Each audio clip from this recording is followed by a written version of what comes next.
semuanya. Kami dari kelompok 3. Saya Nitis Mora. Saya Rian Siniaga. Saya Danutri Sanggo. Saya Judi. Kami dari kelas 12 3JA akan menjelaskan tentang menalar fungsi firewall pada jaringan FOIP. Langsung join di video. Bye-bye. Halo guys, saya Nitis Mora yang akan menjadi juru bicara pada kelompok ini yang akan menjelaskan tentang menalar fungsi firewall pada jaringan FOIP. Yang pertama, saya akan menjelaskan tentang pengertian firewall. Firewall adalah perangkat yang digunakan untuk mengontrol akses terhadap jaringan privat dari pihak luar. Pengertian firewall dipahami sebagai istilah generik yang merujuk pada fungsi firewall. Yang selanjutnya yaitu fungsi firewall pada jaringan FOIP. FTP adalah File Transfer Protocol, merupakan sebuah protokol internet yang berjalan di dalam level aplikasi yang merupakan standar untuk proses transfer file antar mesin komputer dalam sebuah framework. Fungsi utama FTP sebagai protokol yang melakukan transfer file dalam suatu network yang mendukung TCP atau IP protokol. Dapat dilihat dari gambar, terdapat gambar 37 yaitu diagram FOIP, gambar 34 arsitektur firewall pada jaringan FOIP, gambar 35 skema firewall dalam jaringan, gambar 32 fundamental firewall memisahkan jaringan publik dan lokal.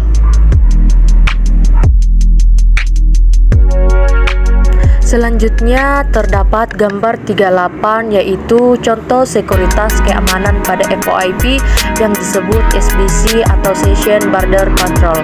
FOIP atau Voice over Internet Protocol. FOIP dikenal juga dengan IP teleponi. FOIP didefinisikan sebagai suatu sistem yang menggunakan jaringan internet untuk mengirim data ke tempat yang lain menggunakan perantara protokol IP yang dibuat oleh Torom 2002. Selanjutnya terdapat 5 kategori keamanan pada jaringan didefinisikan sebagai berikut. Pertama, confidentiality, yaitu informasi atau data hanya bisa diakses oleh pihak yang memiliki wewenang. Kedua, integrity, atau informasi hanya dapat diubah oleh pihak yang memiliki wewenang. Tiga, availability, yaitu informasi yang tersedia untuk pihak yang memiliki wewenang ketika dibutuhkan. Keempat, authentication, yaitu pengirim suatu informasi dapat diidentifikasi dengan benar dan ada jaminan bahwa identitas yang didapat tidak palsu. Kelima, non-repudiation, baik pengirim maupun penerima pesan informasi tidak dapat menyangkal pengirim pesan. Selanjutnya berikut ini merupakan 4 kategori utama bentuk gangguan atau serangan pada sistem. Yang pertama, interruption, merupakan suatu aset dari suatu sistem diserang sehingga tidak tersedia atau tidak dapat dipakai oleh yang berwenang. Contohnya perusakan atau modifikasi terhadap piranti keras atau saluran jaringan. Kedua, interception, merupakan pihak yang tidak berwenang mendapatkan akses pada suatu aset. Pihak yang dimaksud dapat berupa orang, program atau sistem yang lain, contohnya penyadapan terhadap data dalam suatu jaringan. Tiga, modification, merupakan pihak yang tidak berwenang tapi dapat melakukan perubahan terhadap suatu aset, contohnya adalah perubahan nilai pada file data, modifikasi pesan yang sedang ditransmisikan dalam jaringan. Keempat, fabrication, merupakan pihak yang tidak berwenang menyisipkan objek palsu ke dalam sistem, contohnya adalah pengiriman pesan palsu kepada orang lain.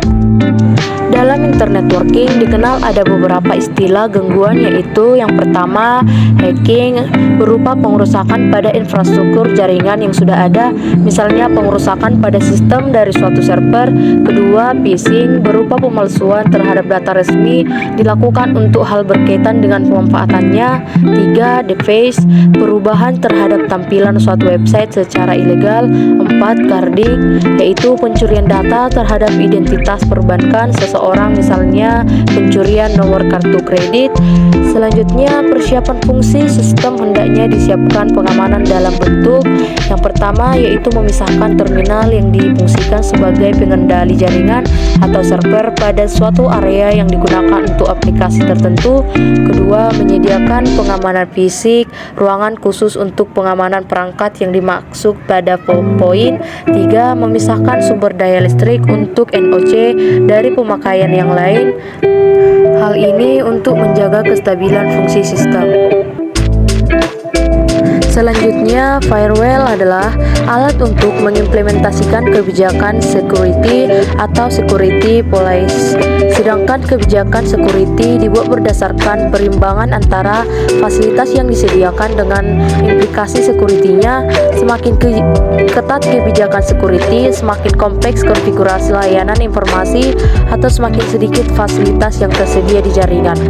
Firewall juga berfungsi sebagai pintu penyangga antara jaringan yang dilindunginya dengan konsep firewall pada jaringan VoIP. Jaringan VoIP adalah jaringan yang menyediakan layanan multimedia internet aplikasi, memiliki struktur yang cukup rumit dibanding dengan jaringan komputer. Proses tersebut harus dirancang untuk menggabungkan kontrol yang dapat mengatasi hal-hal seperti berikut. Yang pertama, mengidentifikasi ancaman yang berlaku. Yang kedua, mengidentifikasi serangan dan meminimalkan peluang untuk serangan. Yang ketiga, meminimalkan dampak dari serangan atau jika terjadi. Keempat, mengelola dan mengurangi serangan yang sukses secara tepat waktu. Yang pertama, ditinjau dari arsitekturnya mencakup network segmentation. Segmentasi jaringan memberikan kemampuan untuk merampingkan dan mengontrol lalu lintas yang mengalir di antara komponen FIP. Yang kedua, out of band network management, manajemen infrastruktur VoIP. Selanjutnya yaitu jaringan untuk memantau kesehatan semua komponen VoIP. Biasanya komponen inti VoIP dikonfigurasi dengan dua antarmuka jaringan. Salah satu antarmuka ditugaskan untuk manajemen VLAN dan lainnya ke VLAN produksi di mana sinyal dan media stream ditangani seperti yang ditunjukkan pada gambar, yaitu adalah manajemen jaringan. Selanjutnya yaitu private addressing.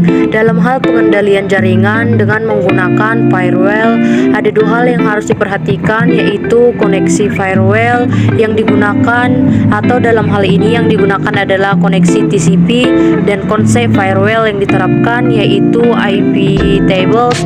Dengan dua hal ini diharapkan firewall dapat mengendalikan apakah koneksi yang ada bisa koneksi baru atau new.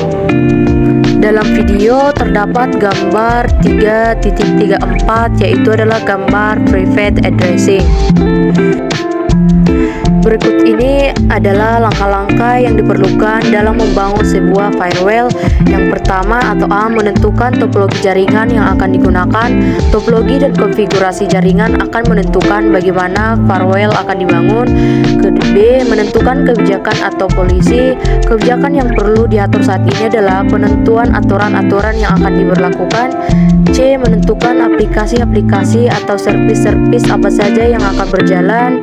D, menentukan pengguna-pengguna mana saja yang akan dikenakan oleh satu atau lebih aturan firewall. E, menerapkan kebijakan, aturan, dan prosedur dalam implementasi firewall. F, sosialisasi kebijakan, aturan, dan prosedur yang sudah diterapkan. Batasi sosialisasi hanya kepada personil teknis yang diperlukan saja. Oke, penjelasan tentang menalar fungsi firewall pada jaringan VoIP-nya sampai di sini saja. Terima kasih yang buat menonton. Semoga dari video ini kita dapat mempelajari dan juga memahaminya. Thanks for watching. Jangan lupa like, subscribe, and comment. Bye bye.